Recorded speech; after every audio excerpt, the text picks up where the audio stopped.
Querido e gentil leitor, bora falar sobre a primeira parte da quarta temporada de Bridgerton.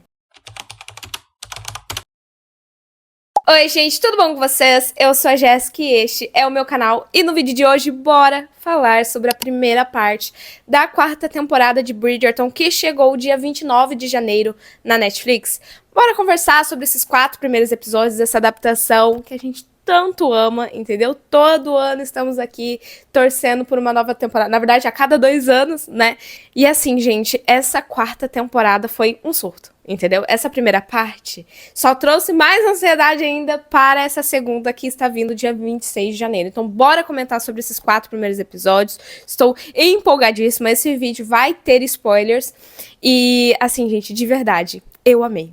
Eu amei e, meu Deus do céu, eu só consigo pensar neles. Então, se você gosta de séries, filmes, livros, doramas, cultura pop no geral, não se esqueça de deixar aquele like, se inscrever no canal e me seguir nas minhas redes sociais, @JessicaSinfrônio, tanto no TikTok quanto no Instagram, vai estar passando aqui na tela e os links estão na descrição também.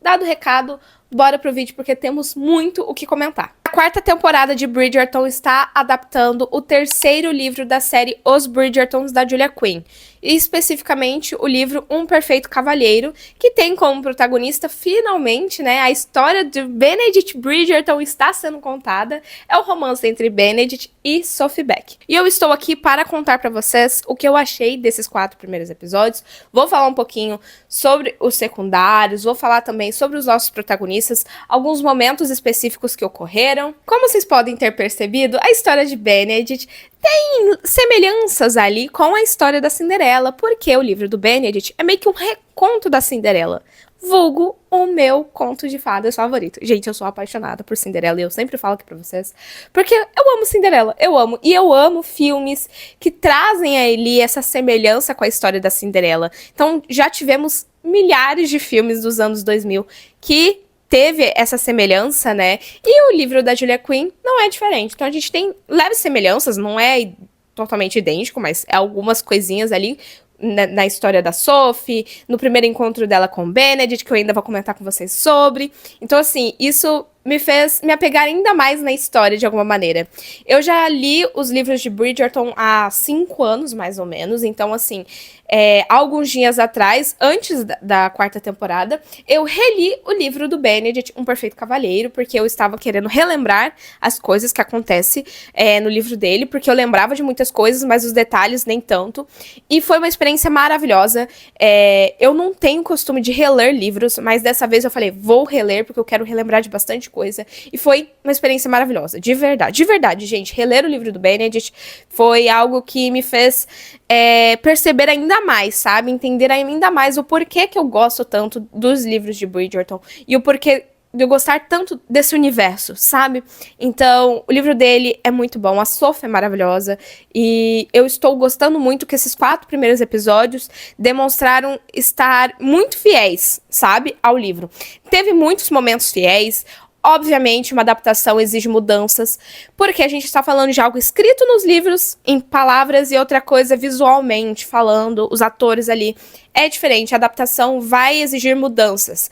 E teve algumas que me agradaram, outras que eu senti falta de algumas coisinhas, mas ainda assim, tá bem fiel, sabe? Diferente das outras temporadas, que a segunda e a terceira, por exemplo, que teve mudanças mais drásticas, mas no caso dessa, eu sinto que não teve tantas assim, sabe? Então, algumas coisas foram mandadas, mas não que mudam de alguma maneira a história, sabe? Então, bora falar sobre esses 4 primeiros episódios. E como eu falei pra vocês, eu estou gostando muito dessa adaptação, estou gostando muito da forma como eles estão trabalhando o Benedict e a Sophie. Então a gente já começa esses 4 primeiros episódios de uma forma diferente comparada às outras temporadas, que é uma coisa que eu sempre falo pra vocês aqui no vídeo.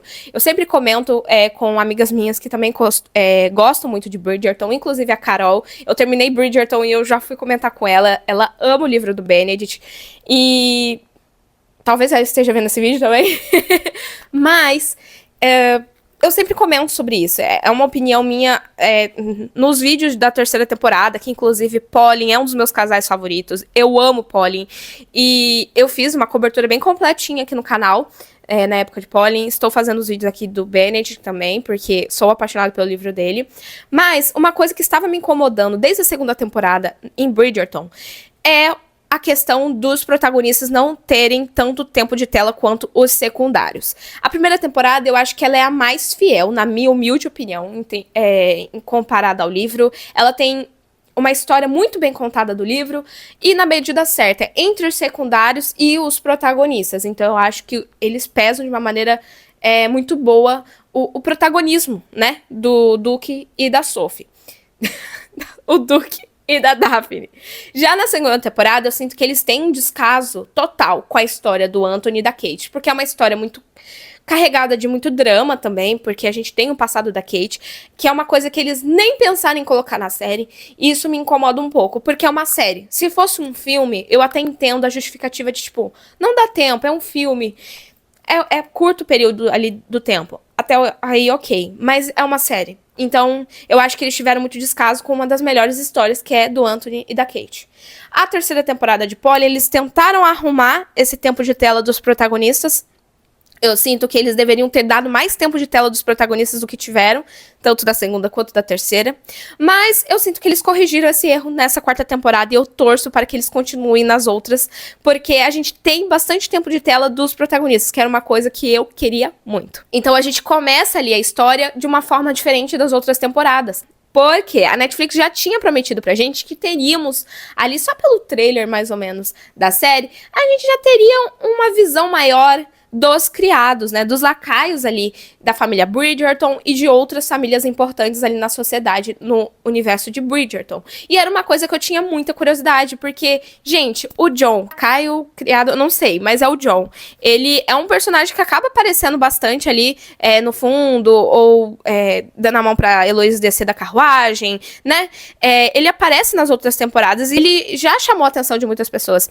Então eu gostei muito que nessa temporada a gente começa a temporada vendo ali mais o dia a dia de como funciona os criados ali, como eles funcionam trabalhando no dia a dia na casa Bridgerton e os outros criados também nas outras famílias. Então eu gostei muito desse ponto, porque são personagens secundários, mas ao mesmo tempo estão tendo, como eu posso dizer, tempo de tela na medida certa, sabe? Então, eu gostei muito disso porque foge um pouquinho do que a gente já tá acostumado há 3 temporadas. Família Featherton, Rainha. Eu acho que a gente precisava dessa coisa diferente, sabe? Entre os secundários. Porque, no caso dos protagonistas, a gente tem toda temporada um casal diferente. E a série é sobre a família Bridgerton, então faz sentido a gente ver os outros personagens. E eu não estou reclamando disso, tá, gente? Eu acho que uma história, ela não é só os protagonistas. A gente tem os outros personagens, que no caso são os personagens secundários, que eles giram em torno da história dos protagonistas. É importante ter a história deles sendo contada, é importante ter o desenvolvimento deles, porém a gente não pode esquecer quem são os protagonistas, que no caso é o Benedict e a Sophie. Então a gente começa essa temporada com a visão ali dos lacaios, eu gostei bastante disso, me diverti, estou amando essa escolha, e eu espero que permaneça, não seja só na temporada da Sophie, eu espero que coloque isso nas outras temporadas também. Até, eu tava pensando aqui, até rolar talvez casais, não sei, gente, não sei. Estou aqui teorizando na minha cabeça. Mas, bora falar sobre Benedict e Sophie, porque assim, é o nosso casal, entendeu? A gente esperou 4 temporadas pra finalmente ter a história do Benedict Bridgerton sendo contada. Então, precisamos falar deles. Eu amei que a história já foi começando ali com a questão do Benedict ser um libertino. Porque, a gente tem ali os irmãos Bridgerton, bem, como eu posso dizer, eles têm uma familiaridade com muitas moças, não é mesmo? E a gente sabia disso, né? O Benedict é muito livre e tudo mais. A gente teve o desenvolvimento dele desde a primeira temporada em relação à arte, em relação a muitas coisas, ele se descobrindo. Então, é interessante que a temporada já começou dessa maneira. Então, a gente tem a Violet pegando ele com 2 mulheres. Eu achei muito engraçado aquela cena, porque foi vergonhosa pra ele, né? Porque a mãe dele ver ele daquele estado. Mas foi muito engraçado também, foi bem divertido. Apesar dela dar um chacoalhão nele, né, com verdades ali, porque ele vai ter que se casar um dia, ele vai ter a família dele e tudo mais. Então, eu gostei muito desse contexto que a série deu logo de início. Eles não enrolaram de alguma maneira. Ai, que não sei o quê. Não, já foram logo de início. E como a própria cunhadinha dele, Penélope... Eu ia falar Penélope Featherton, Penelope Bridgerton e a irmãzinha dele, Heloise, né, falam ali na série, ele é um libertino, né? É um libertino, é um cavalheiro também, é um cavalheiro. Ele manuseia bem esses dois títulos dele, tanto libertino quanto cavalheiro. Mas o Benedict, ele tá meio assim, porque a mãe dele quer que ele se case, tá no pé dele, entendeu? Ele já tá na idade de se casar, querendo ou não.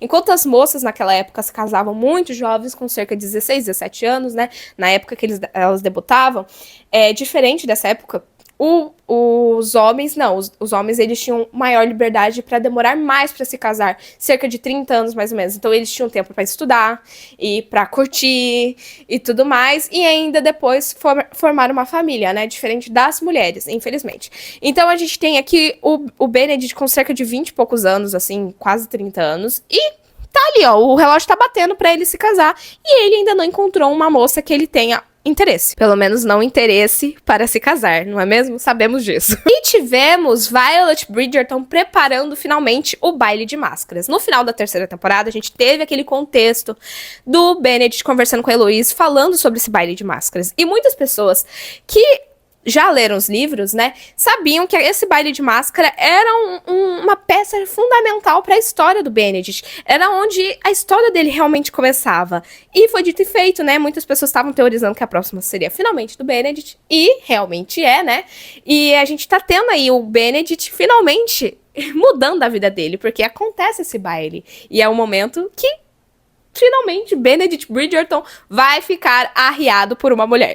Por outro lado, teve um ponto que eu gostei muito da história, porque a gente foi apresentado a Sophie Beck, a nossa protagonista, mas de uma maneira um pouquinho diferente. A gente é apresentada a ela sem saber quem é ela. Obviamente, quem lê os livros sabe quem é ela, mas quem não leu tá conhecendo ela de uma outra maneira. Muitas pessoas que estão assistindo a série não sabem do contexto e da sinopse ali da história do Benedict, não sabe como se inicia. Então é interessante ver dessa maneira da série, sabe? Porque mesmo já sabendo que ela é a Sophie, que ela passou por muitas coisas, ela acabou se tornando uma criada, ela é uma filha legítima. Apesar de saber todas essas informações, quando a gente começa ali a série, o primeiro episódio, a gente não tem noção de que ela é tudo isso, entende? A gente só começa ali com uma moça que está vestida de prata e fantasiada. Então é interessante ver dessa perspectiva, da perspectiva de não conhecer a Sophie. A partir do segundo episódio a gente tem a visão dela. Então foi um ponto que eu gostei bastante, porque surpreende a gente de alguma maneira. A Sophie acaba aparecendo lindamente, e eu preciso falar pra vocês, porque todo vídeo de Bridgerton dessa temporada eu falo.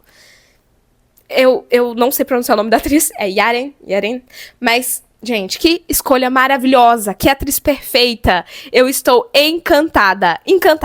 Na verdade, eu já tinha gostado muito da escolha da atriz. Eu acho que ela se encaixou completamente. Ela teve uma química absurda desde o início com o Luke, que no caso é o Benedict. E, gente, que casal maravilhoso. A química, assim, é palpável, sabe, a química exala, sabe, exala a química, as cenas deles. Então eu estou totalmente feliz com a escolha da atriz. Eu acho que a escolha foi excelente. Enquanto a mãe do Benedict tava ali falando pra ele, ó, você tem que casar, conversa com alguma das damas ali da festa. O Benedict, não, que eu não quero, até se deparar com a dama prateada, né, gente? Assim, não tem como, ela estava perfeita. Ela é perfeita, não é mesmo? Que foi um momento ali bem parecido com o livro, né? Porque ele se depara com ela, ele fica totalmente, assim, focado nela e leva ela pra dançar, porque ela acaba falando que não sabe dançar e ele resolve ensinar ela. E, ai, gente, meu Deus, que casal perfeito. Eu gostei muito do desenvolvimento do casal nessa primeira parte. Eu acho que tivemos momentos muito importantes do livro adaptados, houve mudanças sim, porém eu acho que foram mudanças essenciais, mudanças que fizeram sentido, querendo ou não. Algumas coisas eu senti falta, mas não de alguma maneira de, ai, péssima adaptação, não. Eu acho que eu senti falta como fã dos livros, mas eu acho que eles conseguiram trazer muito da essência do livro nessa temporada. Então a gente teve, além desse baile de máscaras, que foi um momento maravilhoso, eu amei as expressões da atriz, eu preciso elogiar isso também. Eu acho que a atriz, ela se expressou muito bem, ela era a Sophie ali na tela, sabe? As expressões dela, mesmo com uma máscara, gente, desse tamanho na cara, a gente vê as expressões da atriz. E eu acho que ela se entregou totalmente, eu acho isso incrível quando um ator pega um personagem de um livro e eles entregam de uma maneira belíssima. E você percebe que aquele ator estudou aquela personagem, mas ao mesmo tempo deu um toque especial nela. Ela deu ali um toque especial nessa adaptação da Sophie. E isso deixa a personagem ainda mais maravilhosa, sabe, pra assistir. Eu simplesmente amei. Então a gente tem toda aquela cena do baile, como nos livros, e tão linda, é uma cena tão linda, tão delicada, o momento dessa conversa do Benedict com a Sophie, ela sem saber que ele é um Bridgerton, até perceber que ele é um Bridgerton, e ele naquilo, né, de tipo assim, ela tá tentando me conquistar, falando que não sabe dançar, e ele esperando que ela fosse uma pessoa completamente diferente do que a Sophie é. Ele acha que ela é uma moça da alta sociedade, mas ela não é. Então é um momento muito bonito entre os dois, essa troca deles, porque eles acabam conversando de uma forma tão profunda, sendo que eles se conheceram 1 minuto atrás. Então, até aquele momento dele ensinar ela a dançar, tirar a luva dela pra tocar nela, porque ele fica encantado por ela. E quando eles quase vão se beijar, ele, opa, não posso fazer isso, mas o quê? Toca o sininho avisando, 00:30, precisamos tirar as máscaras. Só que a Cinderela precisa voltar pra casa. E é aí que ela toma o passo de beijar o Benedict. E eu acho que isso deu um toque ainda mais especial pra cena. Porque ela queria deixar ainda mais registrado na memória dela esse momento com ele.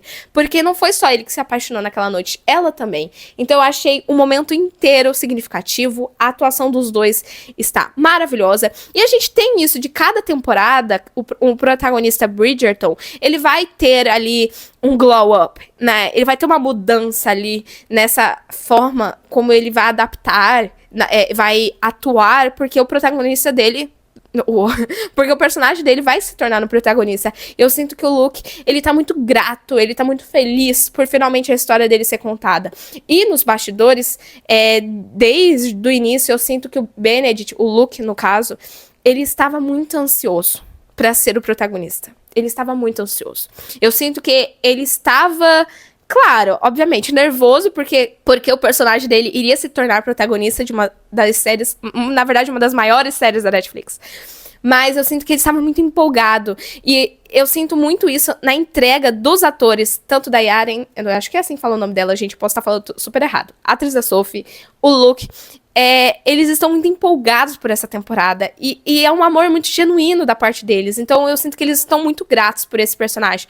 Por esses personagens. Então eu sinto que isso traz ainda mais um peso na história, sabe? O quanto os atores são gratos pelos personagens deles. No momento que Benedict Bridgerton se apaixona, ele fica obcecado. Ele fica, preciso descobrir quem é essa dama. E, gente, esse homem não desiste. Pelo menos não até o momento. Porque ele fica firme e forte em conseguir achar a Dama Prateada. Então é interessante ver a forma como ele tenta manusear as coisas pra tentar descobrir. Como, por exemplo, ele e a Heloísa. Ele chama a Heloísa e vem aqui de canto.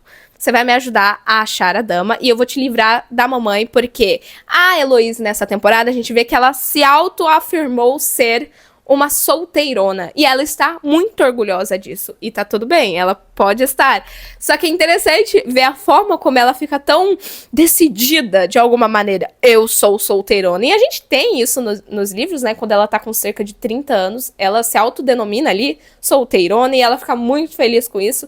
Só que a vida dela acaba mudando, né, gente? Porque ela descobre aí um viúvo e tudo mais, a vida dela muda, mas não vamos falar da história da Heloísa ainda, vou comentar um pouquinho com você sobre isso lá na frente, mas é interessante ver que ela tem essa mudança nessa temporada, e o Benedict pede ajuda dela, diferente do próprio livro, na verdade, que inclusive tá bem fresco na minha memória por conta dessa releitura, que na verdade ele acaba pedindo ajuda pra Violet. E isso acaba ocorrendo ali na história, mas eu quero citar essa ajuda da Heloísa pro Benedict, porque é muito interessante, porque eles acabam tendo que ir em vários bailes pra procurar a Dama Prateada, e eles não acham, né? Eles não acham, então... Até que o Benedict pede ajuda pra mãe dele pra descobrir o brasão que... Na verdade, ela acaba achando o brasão ali na luva que ele está segurando da Sophie. Enquanto o Benedict está à procura da dama, a gente acompanha o segundo episódio com a trajetória de como a Sophie chegou até o baile. E essa é uma coisa que eu estava gostando bastante, como eu comentei com vocês. No primeiro episódio, a gente não tem a noção de como a Sophie chegou até lá. quem é ela, sabe, de onde ela veio. Então, no segundo episódio, a gente tem essa explicação. Então, a Sophie é uma garota com cerca de 20 e pouquinhos anos. Ela cresceu na família do Conde, que no caso é o pai dela. Quando ela era criancinha, pelo menos nos livros, tá, gente? A série não nos deu números de idades ou algo do tipo. Mas nos livros, a Sophie, ela acaba sendo meio que entregue ali na casa do Conde, que é o pai dela. E ele começa a, basicamente, ter essa responsabilidade sobre ela, sendo o pai dela. Porém, não é um pai assumido totalmente, né? Porque a Sophie é uma filha ilegítima. Ela não é uma filha ali... com os documentos certinho que ela é filha dele, ou apresentada para alta sociedade. Ela é uma filha ilegítima. Então a gente tem essa noção que a mãe dela se envolveu com o pai dela, e ela não era uma moça da alta sociedade e tudo mais, então não poderia ser assumida. Ela era mais ou menos uma amante, vamos assim dizer. Então, isso, e é que era algo muito comum naquela época, né? Então, assim, se hoje gente, imagina naquela época, né? Então ela acaba sendo criada, vamos assim dizer, pelo pai dela. Não era criada totalmente, porque quem criava ela mesmo eram os criados. Ela tinha alimentação, ela tinha estudo, ela era filha única dele, né? Ele não tinha tido outros filhos. Então, ele cuidava dela. Ela era a pupila dele, ele próprio denominava, né? Ela era a pupila dele, então ele cuidava dela, dava alimentação e tudo mais. Até que o momento que a Sophie descobriu que o pai dela iria se casar com uma condessa quando ela tinha 10 anos. E essa condessa era uma viúva que tinha 2 filhas, tanto a Rosamund quanto a Pose, que é a mais nova. A Pose tinha 10, a mesma idade que a Sophie, e a Rosamund era um ano mais velha.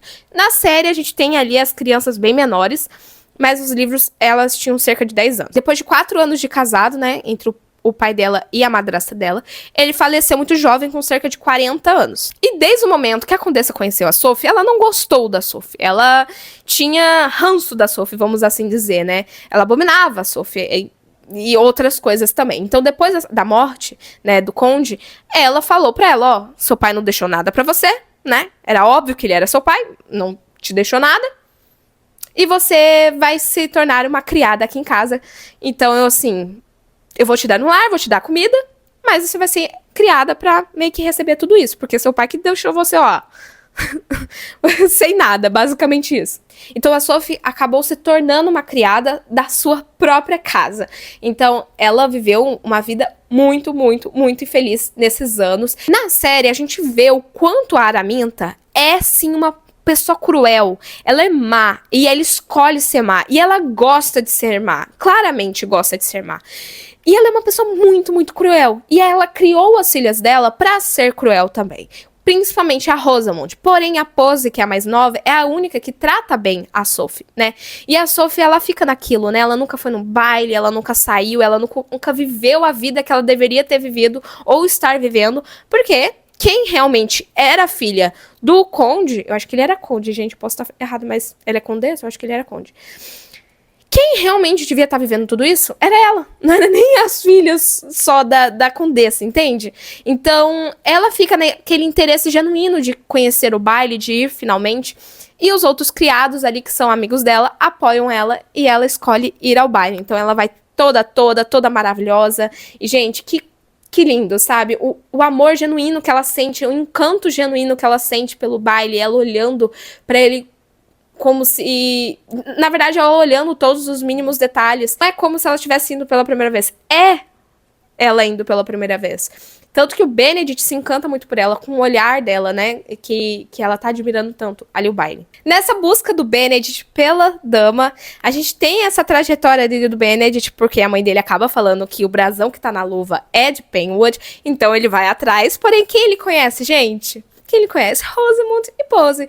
Porém, ele só se agrada em conhecer a Pose genuinamente, porque ele acha ela muito engraçada e tudo mais.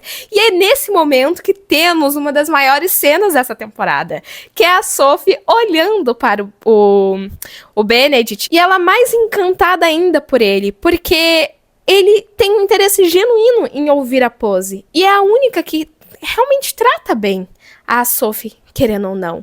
Então foi um momento que toca Enchanted, que é uma música que os fãs dos livros, os fãs do livro do Benedict, esperavam há tantos e tantos anos. Eu particularmente espero isso há 5 anos. Tem pessoas que esperam por essa música há muito, muito mais, porque Enchanted se encaixa completamente na história dos dois. E apesar de tocar num momento muito significativo, foi tocado num momento muito bonito. Eu demorei um pouco pra perceber que estava sendo tocado, eu admito, mas ainda assim foi assim incrível o toque da música, que eu particularmente amo a Taylor, amo as músicas dela. Eu amo esse álbum, né, o álbum que tem a música Enchanted. Então, assim, foi um momento muito especial, foi um momento muito significativo, porque ela começa a ficar ali admirando ele por tanto tempo, até que quando ela sai, ele olha e ele acha que alguém tá olhando pra ele. Porém, eu sinto que a música poderia ter tocado em um outro momento. Eu acho que foi uma ótima escolha o momento que tocou, porém eu queria que tocasse novamente, talvez na segunda parte, mas é difícil Bridgerton repetir as músicas, mas eu queria deixar claro que eu amei esse momento, eu amo Enchanted, eu gosto muito quando Bridgerton escuta o Sus, então na terceira temporada eles tocaram Yellow, que era uma música, basicamente a música de Pauline, e eles acertaram muito em colocar Enchanted, que é a música do Benedict e da Sophie. Depois do Benedict ficar assim, ó, atordoado, porque ele não consegue achar a dama, se passa ali alguns meses, né, na verdade algumas semanas, que se tornam meses, até o momento que ele está numa festa da família, na verdade, do filho da família Cavender.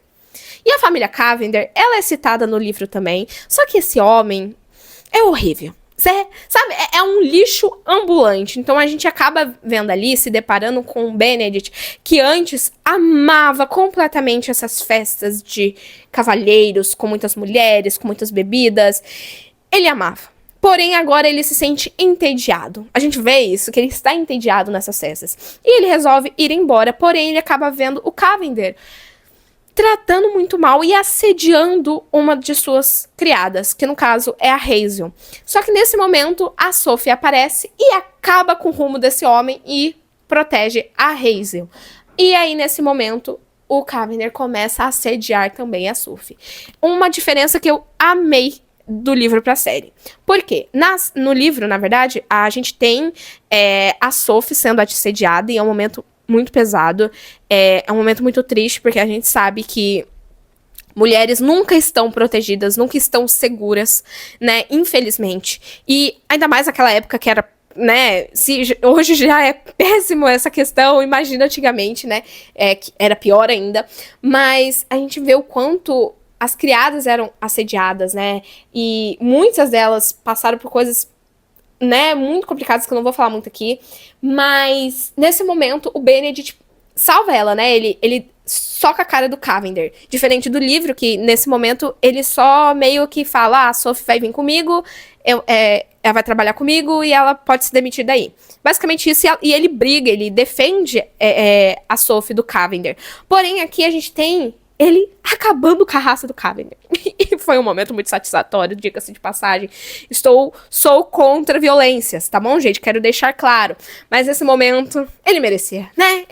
Desculpa, mas merecia. E muito, muito, muito, muito, muito mesmo. Então, assim, fiquei muito feliz. Foi muito satisfatório, foi muito satisfatório. Então, o Benedict bem que assim, ó, quer saber? Sai desse lugar, bora comigo que eu vou arranjar um emprego pra você. E é isso que acontece, né? Porque o Benedict vai junto com a Sophie até o chalé dele. Na verdade, ele ia pra Londres, porém começa a chover, então ele resolve ir para o chalé dele, o humilde chalé, né, gente? Porque quando eu reli esse livro, eu tava pensando, ok, é uma família Bridgerton, com certeza o chalé não é um quarto e um banheiro, né? Deve ser bem maior. Porém, gente, ali na série, gente, cadê a humildade? Não é mesmo? Cadê a humildade? Porque o chalé dele é uma mansão, entendeu? É uma mansão com estábulo ainda, porque a Sophie falou, nossa, chegamos. Ele, não, que isso, essa ideia é só estábulo. E eu fiquei, que chalézão. Gente, uma coisa aqui que eu queria falar. A minha amiga Carol ama os livros de Bridgerton, especificamente do Benedict. E ela falou pra eu citar aqui, nesse momento aqui do vídeo, que, primeiro, ela sentiu uma grande referência nessa cena que o Benedict pega na mão da Sophie, nesse momento que eles vão andar de carruagem. Carruagem não, né? Porque é só do cavalo mesmo. ela sentiu uma grande referência ao Orgulho e Preconceito. E ela queria que eu falasse aqui no vídeo. E outra coisa, o Benedict, ele começa a desenhar, né? Porque ele tá procurando a Dama Prateada, então ele começa a desenhar ela. Depois o Divo começa a desenhar até a Sophie, porque ele começa a ter sentimentos por ela. E é engraçado que ele tá trabalhando, ele tá resolvendo finanças, né? Pro Visconde, que no caso é o Anthony. E basicamente tinha um monte de conta matemática numa página e na outra a foto da Sophie.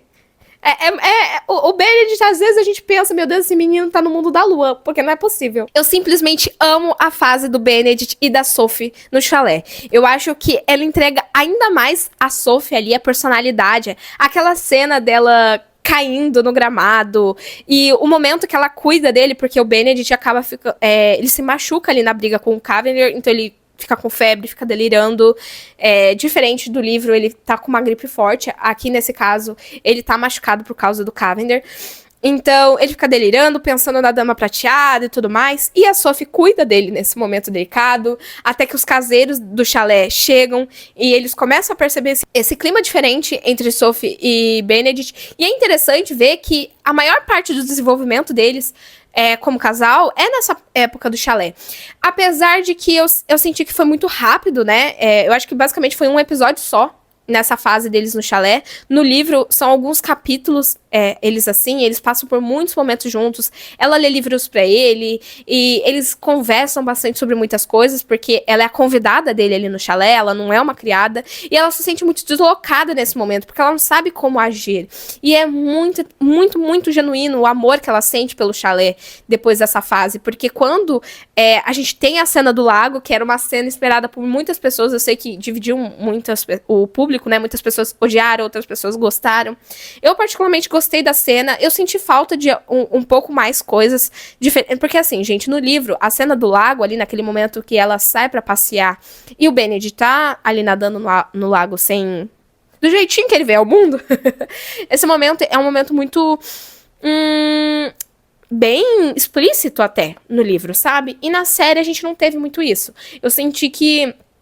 tudo bem, não estou falando que precisava ser 100% explícito igual no livro, mas eu senti um pouco mais coisas, sabe? Eu senti falta de algumas coisinhas ali na cena do lago. Eu acho que não foi uma cena ruim, eu acho que eles adaptaram muito bem. A gente teve uma química absurda do casal. O Benedict sabendo e sentindo que alguém tava olhando pra ele, e no momento que a Sophie fica tipo... vou ter que aparecer, né? Vou ter que admitir que eu tava olhando pra ele aqui. E ele fala, você tava me olhando? Ela, é impossível não olhar também, né? Então foi uma cena muito engraçada também. Eu amo essa cena, eu me divirto muito. E eu tava assistindo esses 4 primeiros episódios pensando na hora que eu ia reassistir eles. Inclusive, eu ainda não reassisti, mas eu quero muito reassistir porque tá maravilhoso. E eu senti falta de algumas coisinhas ainda mais nessa cena, talvez. Bem pouquinhas. Mas ainda assim, eu acho que foi uma boa cena. Eu acho que eles guardaram esse momento mais explícito pro 4º episódio, que era logo a cena do Minha Amante. Mas, porque no livro, é nessa cena do lago que ele pede pra ela ser amante dele. Eu acho que eles pensaram, eu acho que não é o momento certo da gente fazer esse pedido no momento. Vamos desenvolver mais o personagem e desenvolver mais eles pra ocorrer essa cena. Eu sinto que eles pensaram muito nisso e foi o que aconteceu, né? Porque a gente só foi ter isso no final do 4º episódio. Depois desse momento, né, desse beijo deles, né, porque a gente sabe que a Sophie teve o seu primeiro beijo com o Benedict no baile. Porém, lá do baile, ela era a Dama Prateada. Ali ela realmente era a Sophie Beck.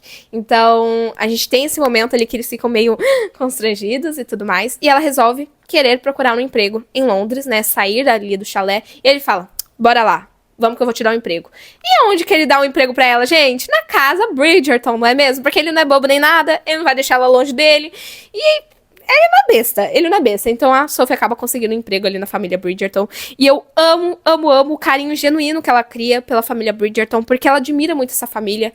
Ela vê e enxerga uma família muito calorosa, muito amorosa, que é uma coisa que ela não teve. Então a gente para e reflete muito sobre isso, porque ela não teve isso, sabe? Quando ela pensou, nossa, finalmente meu papai vai se casar, eu vou ter irmãzinhas, o que acontece? Ela não tem irmãzinhas porque a Condessa afasta ela totalmente das outras. Então, a Sophie é uma criada muito estudada, que teve oportunidades de estudos, que na verdade não é uma criada, não é mesmo? É filha de um conde, porém ilegítima. E a Sophie, a gente vai entendendo ali a personagem, tanto nos livros, na verdade, quanto no livro, quanto na série. Eu sinto que na série deixa menos explícito do que no livro. Porém, a Sophie não quer cometer os mesmos erros que os pais dela. Então, a mãe dela acabou se tornando uma amante, né? Querendo ou não, pode ser que até não era uma amante, talvez só teve um caso ali com o pai dela em um momento. Não sabemos a história da mãe dela e do pai dela. Porém, a gente sabe que ela é uma filha ilegítima. Ela não é uma filha assumida ali pra sociedade. E ela não quer cometer os mesmos erros. Ela até fala no livro que ela... Tudo bem, é inteligente você errar e aprender com seus erros, mas é melhor ainda você aprender com os erros dos outros, que no caso, ela está citando, sim, implicitamente, os pais dela. Então ela não quer cometer os mesmos erros, ela não quer se tornar uma amante de um homem e acabar tendo filhos, e o filho dela e os filhos, os outros filhos, viver uma vida que ela viveu. Ela não quer cometer o mesmo erro, então ela fica muito receosa. Eu acho que talvez isso aborde mais nessa segunda parte, após aquele momento do pedido. Essa fase dela na casa da família Bridgerton é muito interessante, porque as meninas vão se apegando a ela, a Heloise, a Raya, então a gente já vê um carinho genuíno por ela. A Violet, por exemplo, falando que ela sente essa vontade de querer proteger a Sophie, que é muito legal também. Mas é muito engraçado que a Sophie, ela começa a ter muitos sentimentos em relação ao Benedict, e ele por ela. E ele tá confuso, porque, gente, o Benedict é ceguinho, entendeu? A gente passa ali os primeiros episódios, ele toda hora olhando as bocas, né, das meninas ali da sociedade pra tentar descobrir a dama, e ele não acha. E a Sophie na cara dele, entendeu? Tipo assim, na frente dele, ele não enxerga, ele é muito ceguinho, gente. Mas ele se apaixona pela mesma mulher 2 vezes. Eu acho que esse é o ponto. Eu vejo muitas pessoas criticando essa questão do pedido pra ser amante e tudo mais, mas é muito interessante ver essa perspectiva, que ele tá apaixonado pela mesma mulher. E a Sophie fica tão desesperada que ela fala assim: não venha mais nessa casa. Ela basicamente expulsa o Benedict da sua própria casa. E ele obedece. Eu achei muito engraçado que, tipo assim, a Sophie não quer que eu fique ali na casa Bridgerton, na minha casa. Então eu vou voltar pra minha casa de solteiro, porque é o que ela quer. Precisamos ainda falar dos secundários, eu vou falar bem brevemente deles, porque o vídeo já está ficando muito longo, porém eu ainda vou falar da cena final. A cena final, a gente teve naquele momento a Sophie com um misto de sentimentos em relação ao Benedict, e ele por ela, e ele vindo, se declarando e falando: ó, você merece coisa melhor, eu posso te dar tudo do melhor, que não sei o que, uma declaração lindíssima, uma declaração, meu amor, você é um artista mesmo, que você fez uma declaração lindíssima pra no final, o que ele soltou? Quer ser minha amante? Gente, o melhor, ele solta isso como se fosse algo muito normal, né? E a gente vê isso sendo desenvolvido desde o primeiro episódio, quando ele tá com as outras moças lá, e a mãe dele pega ele naquele momento, e ele fala: ó, isso vai manchar o nome da nossa família, você se envolver com elas pode manchar o nome das suas irmãs, talvez elas nem consigam se casar com um bom cavalheiro e tudo mais. Então isso é muito bem trabalhado desde o primeiro episódio. A gente tem também um casal de amigos do Benedict, né? Na verdade, um cara que é amigo do Benedict que tem uma amante, porque ele não pode assumir ela na sociedade, e ele quer ser feliz com ela, eles estão apaixonados, então o único jeito é ser amante dele, e a gente tem esse momento do Benedict pedindo pra ela ser amante. E eu sei que foi um momento muito... de muita indignação por muitas pessoas. Eu entendo, porque é uma fala muito babaca, a forma como ele fala de uma maneira como se ele fosse salvar ela de alguma maneira, né, dela sendo amante dele. E nos livros é até pior, porque ele pede isso a cada um capítulo, ele tá pedindo pra ela ser amante dele. E ele não entende, genuinamente ele não entende o porquê ela não aceita. Porque, tipo, como assim você não aceita? Né? Ele fica assim... Mas, gente, faz sentido, sabe? Ainda mais naquela época. Naquela época, se ele se envolvesse com uma moça, uma criada, ele poderia manchar não só o nome dele, mas o nome da própria criada, das irmãs dele, da família dele, né? Então, todos ali estariam com a reputação... como eu posso dizer... uma reputação... Uma péssima reputação. Basicamente isso. Então faz sentido. A única opção é ela ser amante. Mas sim, é uma fala e é uma situação muito babaca, machista e muitas outras questões. Porém, tecnicamente faz sentido com aquela época. E a partir desse momento, a gente tem aquela cena calorosa entre os dois na escada, que me fez lembrar de O Verão que Mudou Minha Vida, porque, não sei, gente, me fez lembrar da cena da escada de O Verão que Mudou Minha Vida. Eu sei que não tem nada a ver com a série, mas eu gosto muito das duas e acabei fazendo uma relação de alguma maneira. Mas a gente tem toda aquela cena maravilhosa e eu estou torcendo que tenha muito mais nessa segunda parte, viu, gente? Vamos torcer que tenha muito mais. Bora falar dos secundários, que tivemos ali as histórias dos outros personagens sendo desenvolvidas também. Já queria deixar claro que eu estou shippando o John com a Hazel, que é os dois criados ali da família Bridgerton, estou shippando eles. Ai, Jéssica, mas eles nem tiveram momento... Estou shippando, o que eu posso fazer? Shippei eles, gente. Se eu pego um casal pra shippar, gente, eu fico shippando. Gente, a Violet, hein? Finalmente ela serviu o chá dela, viu? Eu fiquei impactada, dei muitas risadas. Eu amei demais a história da Violet. Foi desenvolvida aos poucos, de pouquinho em pouquinho tempo ali, desde a outra temporada até o momento. Mas eu amei a cena dela ali, falando que ela vai servir o chá e tudo mais. Eu falei, eita! Eita! Olha aí, ó. A Violet se mostrou a personalidade dela, entendeu? E eu amei demais. Eu acho que esse momento foi maravilhoso. Foi um dos melhores momentos dessa primeira parte. A família Mondrick e a rainha, o plot da rainha e da família Mondrick foram plots que eu não tive tanto interesse ali. Genuinamente, eu gosto muito da rainha, gosto muito da Lady Danbury. Os Mondrick, eu admito que na primeira temporada eu entendi o sentido deles estarem ali na série. Porém, na segunda temporada e na terceira, eu sinto que eles se perderam muito com aquela família. Eu sinto que eles não sabiam que caminho seguir com a família, não sabiam o que desenvolver e tudo mais. E agora eu tô sentindo que eles estão se encaixando melhor ali. No caso, a esposa ali do Mondrick, eu acho que ele é o sobrenome Mondrick, né? Não sei, mas a moça, ela foi chamada pra ser dama de companhia ali da rainha. Eu entendo a rainha, porque a gente tem um spin-off, a Rainha Charlotte, a gente entende o porquê dela ser assim, ela tem muito medo da perda ali do rei, ela tem a Lady Danbury como uma fiel amiga, porém, não foi um plot que me interessou tanto. Eu acho que foi muito bonito aquele momento que ela pede perdão pra Lady Danbury depois de ofender ela. Eu acho que foi muito significativo, porque a rainha não pede perdão pra ninguém. Teve todo um contexto, porém não é um plot, esses dois plots não estão me interessando tanto quanto os outros. Então, eu acho que não está me chamando tanta atenção. Talvez isso mude na segunda parte, a gente tem um desenrolar ali, mas eu fiquei até triste por isso, porque eu gosto muito da rainha e da Lady Danbury. E outra coisa, eu gostei muito dessa questão da Penélope e do Colin ali, porque a Penélope, finalmente, todos sabem que ela é a Lady Whistledown. Eu achei muito interessante essa parceria dela com a rainha, porque ela é a Lady Whistledown, né? Então agora tá revelado. Então eu gostei, era uma curiosidade que eu tinha, porque eu gosto muito de ver o pós-casamento, né? O pós-casamento da família Bridgerton. Então eu gosto de ver, por exemplo, Kate e Anthony felizes, apesar deles não terem aparecido nessa primeira parte, acredito que vão aparecer na segunda. Mas eu gosto de ver como que o casal está depois do final feliz, dos felizes para sempre, entende? Tô amando ver Colin, assim, feliz com o filhinho deles, e eles vivendo a vidinha deles, e ela continuando sendo a Lady Whistledown. Eu acho que a série conseguiu mostrar muito bem a relação deles, apesar de eles não estarem aparecendo tanto por serem os secundários. Ainda assim foi interessante nos momentos que apareceram, sabe? A Hyacinth, ela teve mais destaque nessa quarta temporada.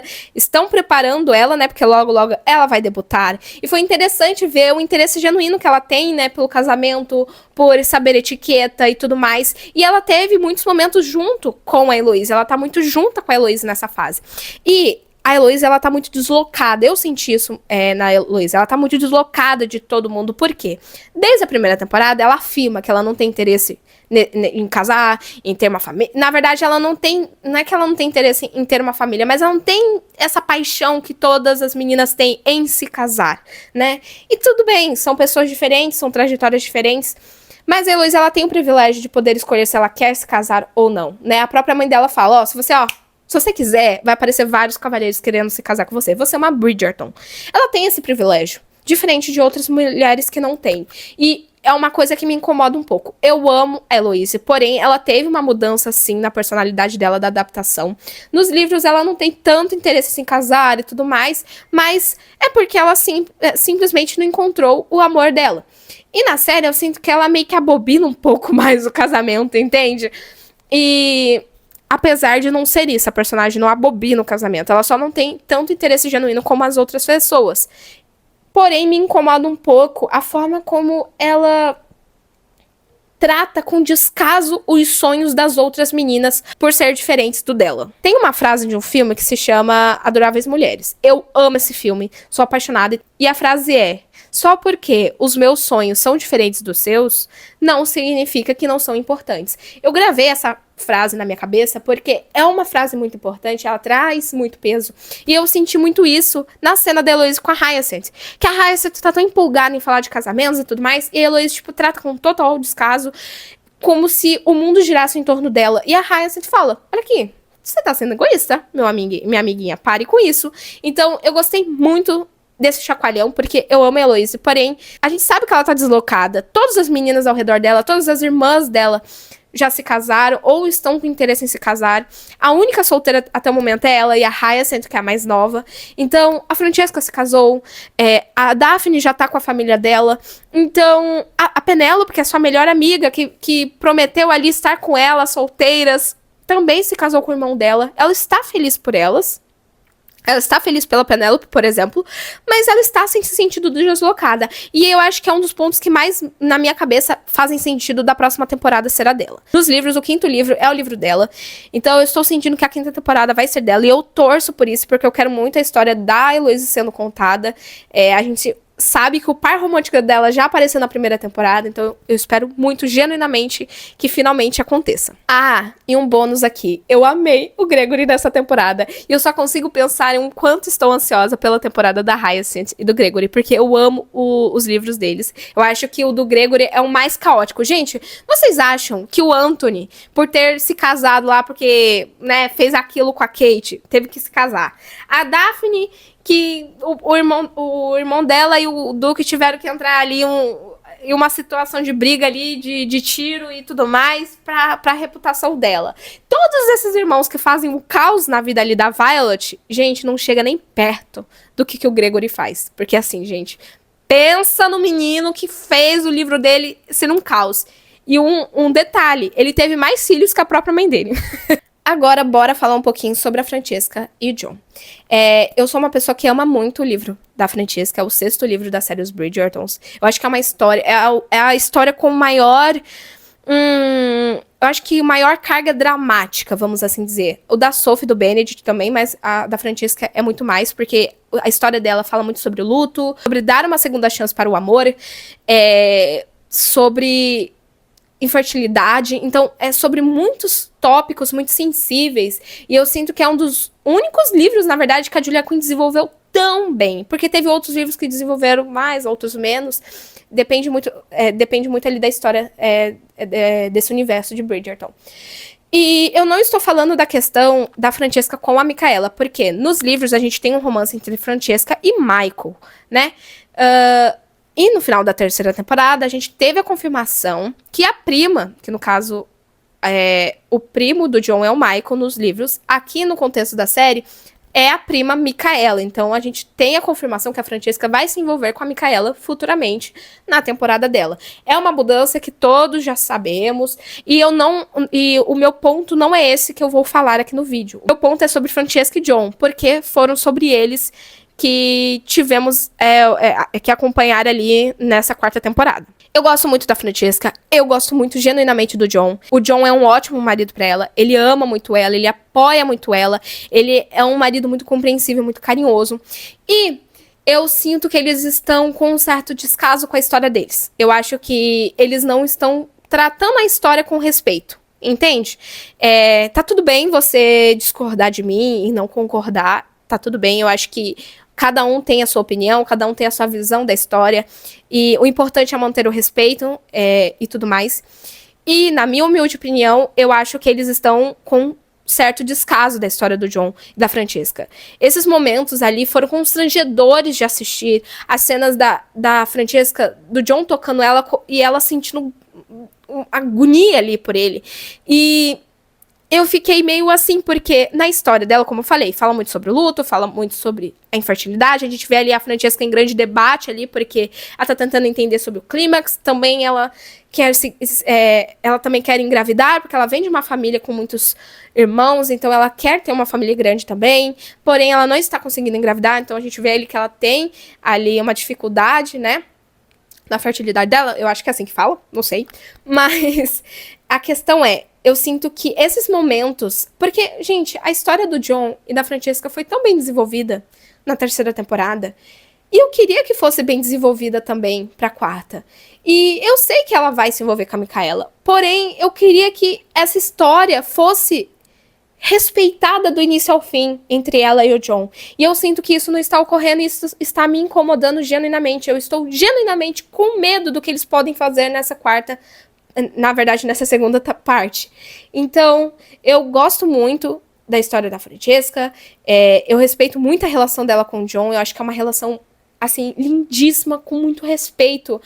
E, infelizmente, naquela época, a gente sabe que as mulheres não tinham isso, sabe? Então, a gente tem uma relação tão maravilhosa, de muito respeito entre ambas as partes, porém, as cenas dela com o John ali foram momentos, assim, meio, assim, constrangedores até de assistir, sabe? Isso me incomodou muito, porque eu fico até com medo do que eles podem fazer na relação dos dois. Eu fico com medo de concluírem a história deles com total falta de respeito. E isso me preocupa bastante. Mas eu acho que foi isso. Eu acho que eu tentei falar brevemente dos secundários. Se eu pudesse, eu falaria muito mais aqui também, continuar falando, porém o vídeo vai ficar gigantesco.